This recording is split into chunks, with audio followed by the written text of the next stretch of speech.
I'm Bianca Bolissian, lead instructor trainer for Merrithew. Welcome to my home, and today we're going to talk Halo. So in our Halo Foundation course, we cover its 8 training variables. Today's exercise, which is the assisted stand-ups, is going to include a bit of the basis support principle as well as the speed, which includes agility and control of momentum through the movement. So let's break down the exercise and then we'll talk about those 2 variables. So we're going to be holding on to the short handles. We're going to lengthen the legs and the arms overhead as far as it feels okay onto the shoulder girdle. And then it will look like this.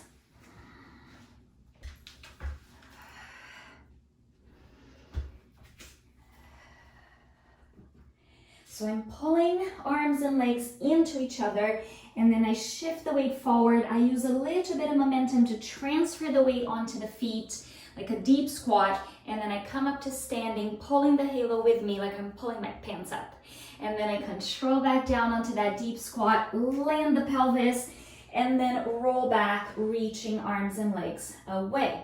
So to start on this position, we want to make sure that we can handle the weight of the halo and it's not compromising the shoulder girdle. So watch your range of motion here.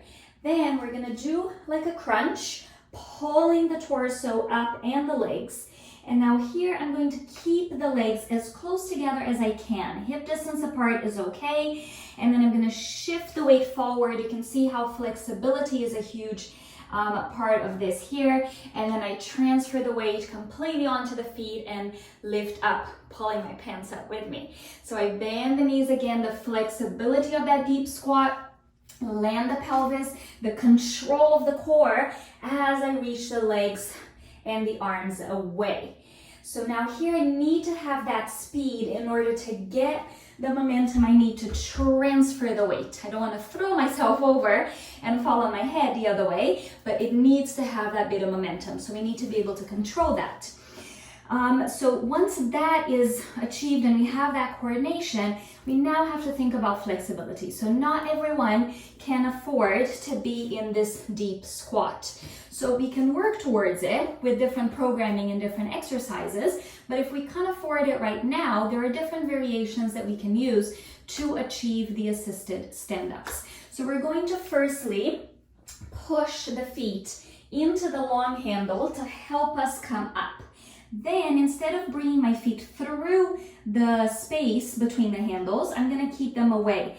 And I'm gonna widen my base of support. So this is where that variable comes into play. So wider base will be much easier. I can leave the halo here if I want to, or I can bring it up with me. And then I go down, so again, much more user-friendly, this wider base of support, and then all the way back. So more stable and also easier to achieve in terms of flexibility. So those 2 variables come in play on those aspects. Another way to do this with that little kick is bringing the feet through that space, but now crossing the ankles.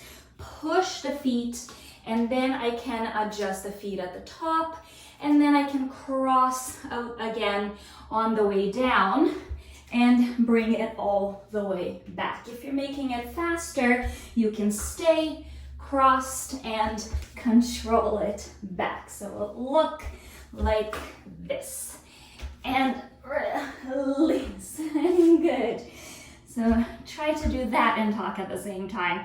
So this is a super fun one, and it's so functional to really work on that flexibility through the ankles, the knees, and the hips. The stability through the scapula, so the whole body is working. You can see how it is quite challenging as you do more and more repetitions. So add that variety onto your workout with your clients, and I'm sure it will help them just take their workout up a notch.